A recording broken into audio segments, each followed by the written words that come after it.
60 రోజుల్లో మీతో ఇంగ్లీష్ అద్భుతంగా మాట్లాడిస్తాం. వెంటనే కాల్ చేసి జాయిన్ అవ్వండి. నమస్తే డాక్టర్ గారు. నమస్తే. కళ్యాణ్ గారు, శంకరయ్య అని మనకి ఒక పెద్ద ఆయన మెయిల్ చేశారండి. పిల్లకి పెళ్ళయింది, కానీ మళ్ళీ పెళ్లి చేయాలని ఆయన కోరుకుంటున్నాడు. ఒక అనుకోని సంఘటన వల్ల. అమ్మాయితో మీరు మాట్లాడండి, ఒప్పించండి, నేను ఎంత చెప్పినా వినట్లేదు అనేసి మనకి మెయిల్ చేశాడు. అతను పెళ్లి చేయాలనుకుంటున్నాడు కానీ అమ్మాయి అది నాకు ఆయన చెప్పిన దాన్ని బట్టి అట్లా అనిపించిందండి. దానికి కారణాలు ఏంటనేది నాకు క్లియర్గా తెలియలేదు. నాకు అసలు ఆయన బాధ విన్న తర్వాత ఇమీడియట్గా మీరు మాట్లాడాలి అనిపించింది. సో పలానా రోజు నేను కాల్ చేస్తానని చెప్పాను. శంకరయ్య గారు కూడా సరేనమ్మా అన్నారు. ఆయనకు ఒకసారి కాల్ చేస్తాను, పూర్తిగా మీరే మాట్లాడదురు కానీ. తండ్రి కూతురు మేడం? తండ్రి కూతురు. నమస్తే శంకరయ్య గారు, నేను జయానండి, అందమైన జీవితం ప్రోగ్రాం నుంచి కాల్ చేస్తున్నాను. మొన్న మీతో మాట్లాడాను కదా. బాగున్నారా? ఇదిగో డాక్టర్ గారితో మాట్లాడించమన్నారు కదా, ఒక్కసారి ఇదిగో డాక్టర్ గారితో మాట్లాడండి. శంకరయ్య గారు నమస్తే అండి. నమస్కారం సార్. మీకు నమస్కారం సార్. నమస్తే నమస్తే. చెప్పండి సార్, ఏంటి సమస్య ఏంటి? మా అమ్మాయిది, పెద్ద అమ్మాయిది, 20 సంవత్సరాల్లో పెళ్లి చేశాను సార్. మీరేం చేస్తుంటారు? వ్యవసాయం చేస్తుంటా సార్, ఊర్లో కర్నూలులో వ్యవసాయం చేస్తుంటా సార్. సో ఇప్పుడు పెద్ద అమ్మాయి సమస్య గురించా చెప్తున్నారు మీరు? అవును సార్. యాక్సిడెంట్ లో నడుములు పోయాయి సార్ మా అల్లనికి. అల్లుడు గారికి యాక్సిడెంట్ లో నడుము విరిగిపోయింది. అవును సార్. అయ్యయ్యో, ఎంతకాలం అయింది అది జరిగి? ఇప్పుడు 3 సంవత్సరాలు అయింది సార్. ఆమె అల్లుడు లేవులేడు సార్, లేవులేడు. ఈమె చేయాలి సార్, లేపుకోవాలి, అన్నం పెట్టాలి, ఏదానికైనా అన్ని ఈమె చూసుకోవాలి సార్. అతను ఏం ఉద్యోగం చేసేవారండి? Software engineer sir. Software engineer. వీళ్ళిద్దరికి ఎంతమంది పిల్లలు? పిల్లలు లేదు సార్, ఇంకా పిల్లలు లేదు సార్. పిల్లలు లేరు? లేదు సార్, పిల్లలు అసలు లేదు సార్. Okay okay. ఇప్పుడున్న పరిస్థితి ఏంటి? ఇప్పుడు అమ్మాయి అతనికి సేవ చేసుకుంటూ ఉంది. అవును సార్. మరి ఇప్పుడు సమస్య ఏంటి? అమ్మాయి సెకండ్ మ్యారేజ్ చేసి అమ్మాయి జీవితం బాగుండాలని కోరుకుంటున్నాం సార్. సెకండ్ మ్యారేజ్ చేయాలని మీరు అనుకుంటున్నారు, అమ్మాయి అనుకోవట్లే? అవును సార్. అమ్మాయి అనుకోవట్లే. మీ అల్లుడు గారు మీ అమ్మాయి యాక్సిడెంట్ అవ్వక ముందు కానీ యాక్సిడెంట్ అయిన తర్వాత కానీ వాళ్ళిద్దరు అన్యోన్యంగానే ఉన్నారు. అవును సార్, బాగున్నారు సార్. వాళ్ళిద్దరి మధ్యన ఎటువంటి భేదాభిప్రాయాలు లేవు? లేవు సార్, లేవు సార్. ఈ ఐడియా మీకు ఎందుకు వచ్చింది ఇప్పుడు రెండో పెళ్లి చేయాలని, వాళ్ళిద్దరు సుఖంగా ఉన్నప్పుడు? సార్, తల్లిదండ్రులకి ఎవరికైనా ఆమె చేవి చేస్తుంటే చిన్న వయసులోనే కూర్చొని లేకుండా ఆయన లేకపోవడం. ఇంకేమైనా కార్యక్రమాలు జరగాలా ఇంట్లో? మీ అమ్మాయి పెళ్లి అవుతుంది? అమ్మాయి సార్, అమ్మాయి అబ్బాయి అంటారు కదా సార్, పెళ్లి అయ్యేవాళ్ళు. రేపు పొద్దున్న పెళ్లి, వాళ్ళ పెళ్లి అయిన తర్వాత ఈమెని ఎవరు చూసారని గ్యారంటీ ఏమి సార్? సో మీ ఉద్దేశం ఏంటంటే మీ అమ్మాయికి జీవితం ఇవ్వాలి అనేటటువంటిది ఒకటి, కొత్త జీవితం ఇవ్వాలి అనేది. కానీ వాళ్ళ వరకు మాత్రం బాగానే అడ్జస్ట్ అయిపోతున్నది. ఈ ప్రస్తావన మీ అమ్మాయి దగ్గర తీసుకెళ్ళినప్పుడల్లా మీ అమ్మాయి ఏమంటా ఉంటది? నాకు ఇష్టం లేదు, నాకు ఆయన బాగా చూసుకున్నాడు కదా, ఆయన కావాలి అని అంటారు సార్. ఇప్పుడు మేమేం చేయాలి? మీ అమ్మాయి పెళ్లి చేయాలా? మా అమ్మాయికి మీరు ఒప్పియాలి సార్, ఎట్లా కానీ మీరు దయచేసి. ఉంటుందండి, వాళ్ళిద్దరూ ఒక అన్యోన్యంగా ఉంటున్నారు, హ్యాపీగా ఉంటున్నారు, వాళ్ళ భవిష్యత్తు గురించి వాళ్ళు ఆలోచించుకుంటున్నారు. వీళ్ళకి ఏమైనా కొద్దిగా ఆస్తిపాస్తులు అవి ఏమైనా ఉన్నాయా వెనక ముందు? ఉన్నాయి సార్, కొద్దిగా ఉన్నాయి. కాదు సార్, నేను ఏమంటానంటే మా తల్లిదండ్రులకు బాధ్యత ఉంటుంది సార్. మళ్ళీ వాళ్ళు బాధపడుతుంటే చూడలేము కదా సార్. అది కరెక్టే. కానీ బాధను భరించే వ్యక్తి ఎవరు? మీ అమ్మాయి కదా. ఆ అమ్మాయి మా తల్లిదండ్రులు కానీ వాళ్ళకి మాకు కూడా బాధలు ఉండవా సార్? తను ఇబ్బంది పడినా పర్వాలా, నా భర్తే ముఖ్యం అంటుంది కదండి. ఆమె చెప్తారు మేడం. ఏమనుకుంటున్నామంటే మేడం, మా అమ్మాయి కూడా ఒక దారిని చూపించాలనుకున్నాం మేడం. కరెక్టే, మీ తల్లిదండ్రులుగా మీ ఉద్దేశం కరెక్టే. కానీ నేను ఇంకొక మాట చెప్తాను. శంకరయ్య గారికి ఈ పరిస్థితి జరిగితే కనుక మీ భార్య గారు వెళ్ళి వేరే పెళ్లి చేసుకోవటం అనేటటువంటిది మీరు ఒప్పుకోగలరా? మీ భార్య ఒప్పుకుంటుందా? నేను ఈ ప్రస్తావన తీసుకొచ్చానని ఇంకో విధంగా అనుకోకండి. ఎందుకంటే పెళ్లి అనే బంధానికి ఏంటంటే ఇటువంటి అవరోధాలన్నీ దాటుకుని వెళ్తే, ఇటువంటి త్యాగాలన్నీ చేయడానికి నిర్ణయించుకుంటేనే ఆ పెళ్లి, దాని యొక్క ప్రాముఖ్యత, దాని పవిత్రత. సో కాబట్టి అంటే ఇవన్నీ నేను తర్వాత మాట్లాడతానులేండి. కానీ మీ అమ్మాయి అయితే కనుక తీసి పారేస్తుంది. మీరైతే మాత్రం ఏమంటున్నారంటే మీ అమ్మాయిని కన్విన్స్ చేయమని చెప్పి మాకు ఫోన్ చేశారా? మీరు ఎక్కడిగా చేసే చెప్పాలి సార్ మా అమ్మాయిని. కొద్దిగా డెలికేట్ ఇష్యూ జయ గారు. కానీ అమ్మాయి ఎలా రియాక్ట్ అవుతుందో పూర్తిగా తన మనసు మీద ఆధారపడి ఉంటుంది కదా కళ్యాణ్ గారు. ఆ బాండ్ అనేటటువంటిది ఒకటి క్రియేట్ అవుతుంది చూడండి. ఆ బాండ్ అనేటటువంటిది ఈ యాక్సిడెంట్ ముందు ఒక 50% ఉంటే యాక్సిడెంట్ అయిన తర్వాత 100% అవుతుంది. ఇప్పుడు యూజువల్గా మనం ఎలా అనుకుంటాం అంటే బయట నుంచి చూసేటటువంటి ఇప్పుడు అతను తల్లిదండ్రుల పాయింట్ ఆఫ్ వ్యూలో అతను ఆలోచిస్తున్నాడు. మీరు నేను అసలు మామూలుగా కామన్ పీపుల్గా మనం ఎలా అనుకుంటాం, ఇదేంటి చిన్న వయసులో ఈ అమ్మాయి ఈ అవుటి అతనితో ఏంటి, ఆ అమ్మాయి భవిష్యత్తు త్యాగం చేయటం ఇంపార్టెంటే అన్నట్టు మనం అనుకుంటాం. కానీ అక్కడ కాన్సెప్ట్ ఎలా ఉంటుందంటే ఒకప్పుడు అది ఒక డెలికేటు ప్రాబ్లమాటిక్ టాక్సిక్ రిలేషన్షిప్ అనుకోండి, మరి నీకు దన్నారా బాబు ఇప్పుడు సుఖం లేదు ఇప్పుడు అసలు సుఖం లేదు నీతో అని చెప్పి వెళ్ళిపోయి ఉండేది. కానీ ఇక్కడ ఏంటంటే బాధ్యత పెరిగింది ఆ అమ్మాయికి. సో ఆ యాంగిల్లో ఒకసారి మాట్లాడి చూద్దాం. 2 కాన్సెప్ట్స్ మేడం. ఒక జీవితం పోయాలి అని అనుకునే ఒక తల్లిదండ్రులు, ఒక కొత్త జీవితం పోయాలనేటటువంటి కూతురు జీవితం ఇలా అవ్వకూడదనే తపన, భర్త బాధ్యత నాది కాకపోతే ఎవరు అని ఆలోచించేటటువంటి ఒక భార్య, ఈ రెండిట్ల సంఘర్షణ మనం ఈరోజు ఇచ్చేయాలి. తప్పకుండా అండి. మరి శంకరయ్య గారు మీరు పాపను లైన్ లో తీసుకుంటారా లేకపోతే నేను కాన్ఫరెన్స్ లోకి తీసుకోనా? మేడం గారు మీరు మాట్లాడినమ్మా, నేను మాట్లాడినా సరే మీరు మాట్లాడి లేవులో నేను ఇంటుంటాను మాట్లాడతాను. అట్లానే సరే సరే సరే పెద్ద ఆయన ఏం అనలేకపోతున్నావు. The person you are speaking with has hello hello hello Vani garu చెప్పండి ఎవరు? నమస్తే అమ్మా, నేను జయాని అందమైన జీవితం ప్రోగ్రామ్ నుంచి కాల్ చేస్తున్నాను. నమస్తే అండి, చెప్పండి. నమస్తే. నాతో పాటు డాక్టర్ కళ్యాణ్ చక్రవర్తి గారు కూడా ఉన్నారు. అలానే మీ నాన్నగారు కూడా లైన్లో ఉన్నారమ్మా. ఆయన ఒక్కసారి మీతో మాట్లాడాలి అని చెప్పేసరికి నేను మిమ్మల్ని లైన్లోకి తీసుకున్నాను. ఆయన ఒక చిన్న సమస్యని మా దాకా తీసుకొచ్చారు. ఒక సలహా కోసం మమ్మల్ని సంప్రదించారు సుమన్ టీవీని. ఏ సమస్య అండి? ఒక్కసారి మా డాక్టర్ గారు మాట్లాడతారు చూడు. వాణి నమస్తే అమ్మా. నమస్తే అండి, చెప్పండి. ఇప్పుడు ఏంటంటే నాన్నగారు ఎలా చెప్పాలో నాకు అర్థం కావట్లేదు. అంటే ఒక తండ్రిగా అతను నిన్ను చూసే కోణము వర్సెస్ నువ్వు నీ జీవితాన్ని చూసుకునే కోణము, ఈ రెండిట్ల మధ్యన జరిగినటువంటి ఒక చిన్న సంఘర్షణ. అతను ఏమంటారంటే మా అల్లుడు గారు చాలా మంచివారు, చాలా గొప్ప పెళ్ళి, కానీ దురదృష్టం కొద్దీ ఒక సంఘటన జరిగింది. అతను అవిటివాడు అయ్యాడు, మంచాన పడ్డాడు. సేవ చేసేటటువంటి భారం అంతా కూడా చిన్న వయసులో ఉన్న ఆడపిల్ల మోస్తుంది. ఇది చూసి మేము తరుక్కుపోతున్నాము, చూడలేకపోతున్నాము. ఆ అమ్మాయికి ఒక భవిష్యత్తుని ఇవ్వాలి అని అనుకుంటున్నాము. కాబట్టి ఆ అమ్మాయిని పెళ్ళి అనే ప్రస్తావన తీసుకొస్తే ఆ అమ్మాయి అంగీకరించట్లేదు. మీ ద్వారా ఆ ప్రస్తావన తీసుకొచ్చి ఆ అమ్మాయిని అంగీకరింప చేసేటటువంటి విధంగా హెల్ప్ చేయండి అని అన్నారు. అవునండి, అంటే మీకు మొత్తం చెప్పారా నాన్నగారు? ఏమో అంటే నాన్నగారు పెద్ద వయసు ప్లస్ ఏంటంటే ఫోన్లో అంత ఇదిగా మాట్లాడలేకపోతున్నారు. సో పూర్తిగా వివరాలు అయితే చెప్పలేకపోయారమ్మా. అవును. అసలు నీ ఆలోచన ఏంటండి? నాకు ఆల్రెడీ పెళ్ళైంది కదండి.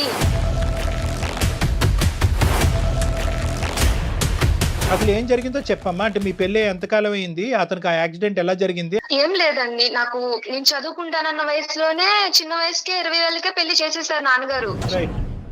మంచాడు, బాగా చూసుకుంటాడు అన్ని చెప్పారు. సరే నచ్చ చెప్పారు. ఆ అబ్బాయి కూడా సెటిల్ అవుతాడు బాగా అని చెప్పి పెళ్లి చేశారు. పెళ్ళైన తర్వాత మేము అనుకున్నాము మనం పడిన ఇబ్బందులు మన పిల్లలు పడకూడదని ఒక 2 years వరకు పిల్లలు వద్దనుకున్నాం.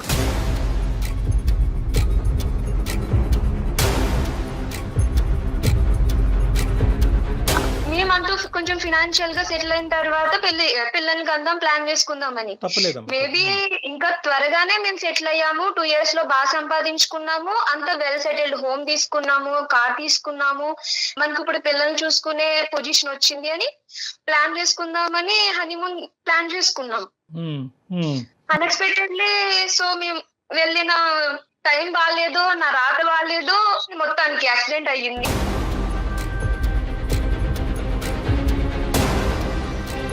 అలానే నేను నా స్వార్థం చూసుకున్నాను, వదిలేసి రెండో పెళ్లి చేసుకోలేదు. ఏం జరిగిందమ్మా యాక్సిడెంట్ లో? తను అంటే ఎట్లా ఎంతవరకు డ్యామేజ్ అయింది పాపం ఆయనకి? కార్ యాక్సిడెంట్ అయిందండి. సో డాక్టర్ అన్నారు ఒక 3 months వరకు మేబీ ట్రీట్మెంట్ అవుతుంది కదా, రికవర్ అవుతారు, సెటిల్ అవుతుంది అనుకున్నాము. కానీ హెల్త్ కండిషన్, కానీ ఇంకా ఆయన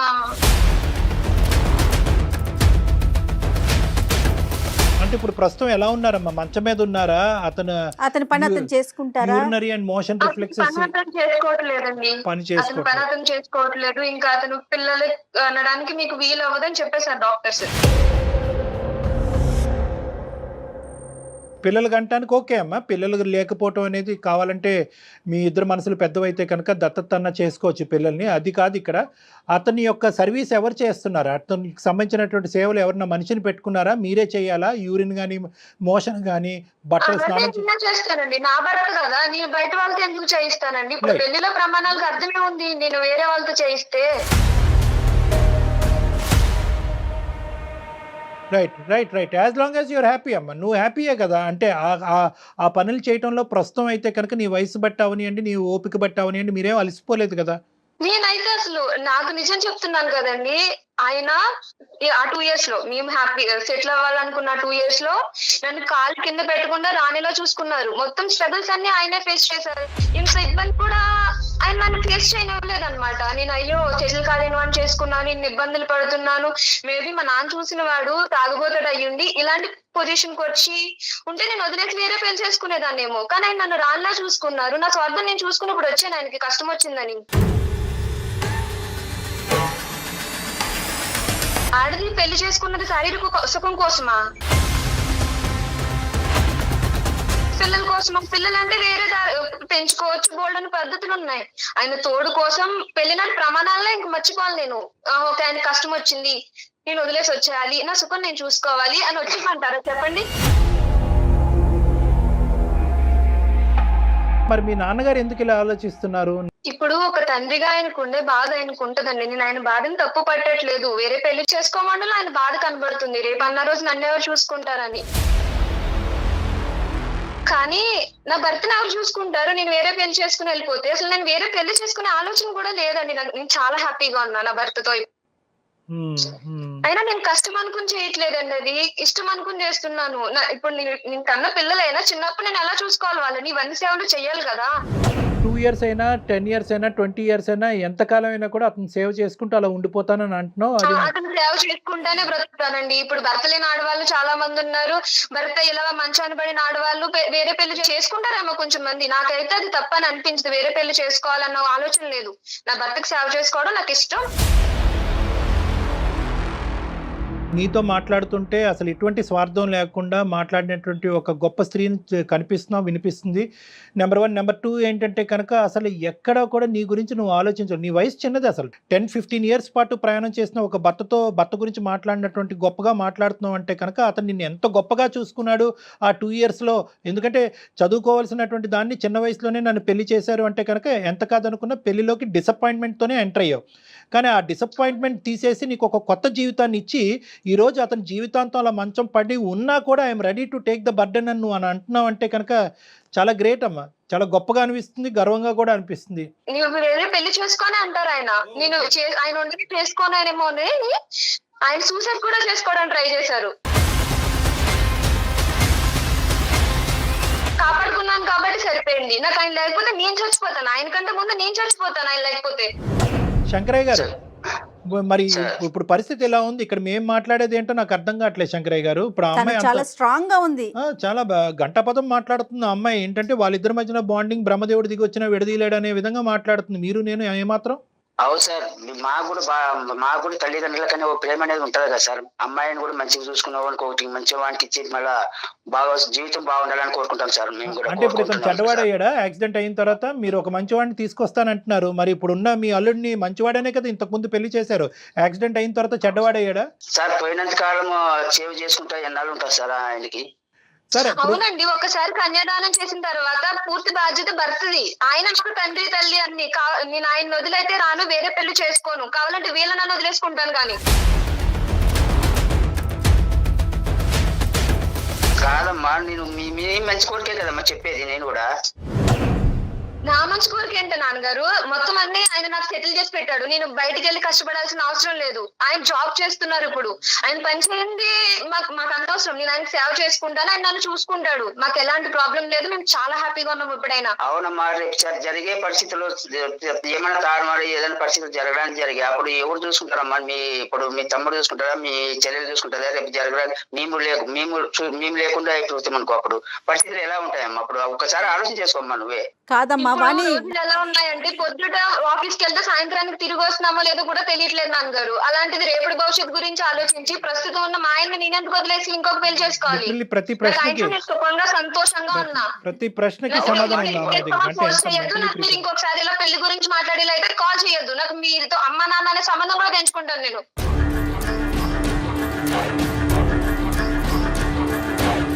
అమ్మ నీ ప్రేమ కోరే కదా మమ్మీ కోరుకుంటున్నది. శంకరయ్య గారు, ప్రేమ కోరుకుని అనేటటువంటి దాని వెనకాతల ఎక్కడో చోట ఒక గిరి అనేది ఉంటుంది, అర్థమైంది కదా. మీ ప్రేమ అనేటటువంటిది ఎక్కడి వరకు వెళ్ళొచ్చు అంటే కనుక తన ప్రేమించేటటువంటి భర్త యొక్క ప్రేమను చంపకూడదు అనే అంతవరకే మీ హద్దులు. ఇప్పుడు ఏంటంటే, ఇప్పుడు నేను మిమ్మల్ని ఇంత ప్రేమిస్తున్నాను, నీ భవిష్యత్తు గురించి ఇంత కోరుకుంటున్నావు కాబట్టి నీ భర్త మీద ఎంత ప్రేమ ఉన్నా కూడా అవుటివాడు కాబట్టి వదిలేసి వచ్చేయమా అంటే కనుక అది మీది ప్రేమ కింద వర్తించదు.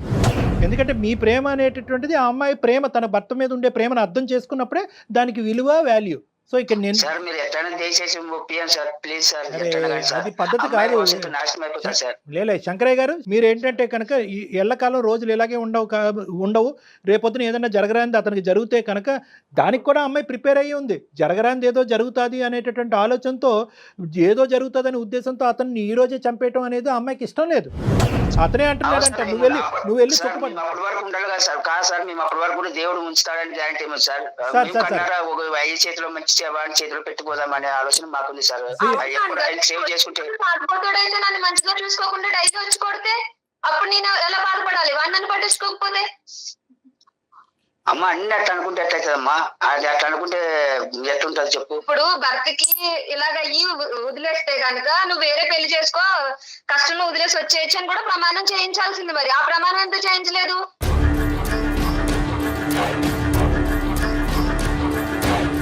అమ్మా, ఇప్పుడు నువ్వు ఎంతైతే కనుక నీ 2 సంవత్సరాల పాటు ప్రయాణం చేసినటువంటి నీ భర్త గురించి అంత గొప్పగా మాట్లాడి, ఆ ప్రేమ గురించి అంత బలం గురించి అంత మాట్లాడుతున్నావు, 20 సంవత్సరాల పాటు కని పెంచి ఈ స్థాయి వరకు తీసుకొచ్చిన నిన్ను సుఖపడాలి అనే ఆలోచనతో తల్లిదండ్రులు మాట్లాడేటటువంటి ప్రేమతో కూడినటువంటి మాటలు, అభిప్రాయాలు వేరేనమ్మా, అభిప్రాయాలు వేరు. అవును నాన్నగారు, నేను ఇలా బాధపడుతున్నాను, నాకు ఈ కష్టం వచ్చింది, నేను తనకు చేయలేకపోతున్నాను సేవ, మీ ఇష్ట ప్రకారం నాకు పెళ్లి చేయండి అని నేను అతని దగ్గరికి వెళ్ళి నా కష్టాన్ని చెప్పుకుంటే కదా ఆయనకు బాధపడాలి.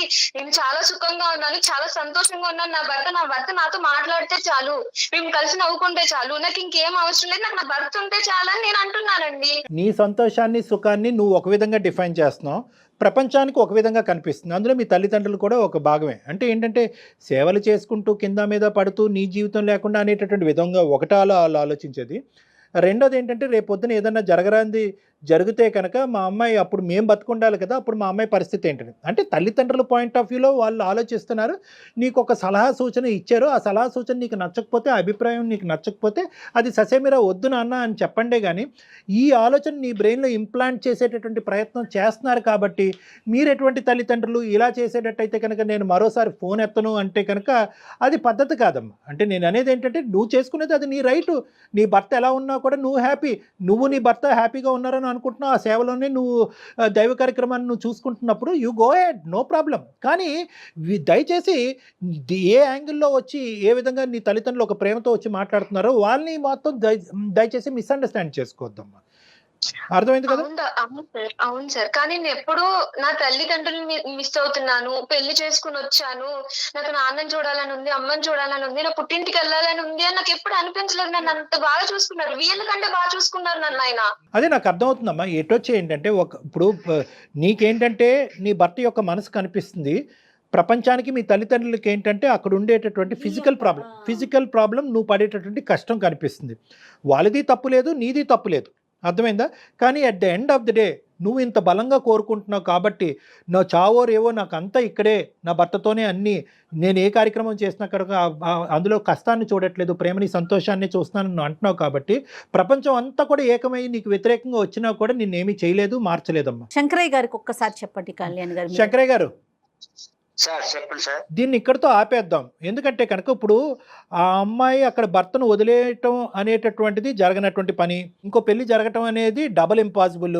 మీరు ఆ అమ్మాయి బాగు కోరుకోవటం అనేది ఆ అమ్మాయికి కూడా అది బాగు అని అనిపిస్తే కనుక మీరు బాగు కోరుకోవడం, ఆ అమ్మాయికి అది బాగు అనిపించట్లేదు, ఆ అమ్మాయికి అది నరకం అనిపిస్తుంది.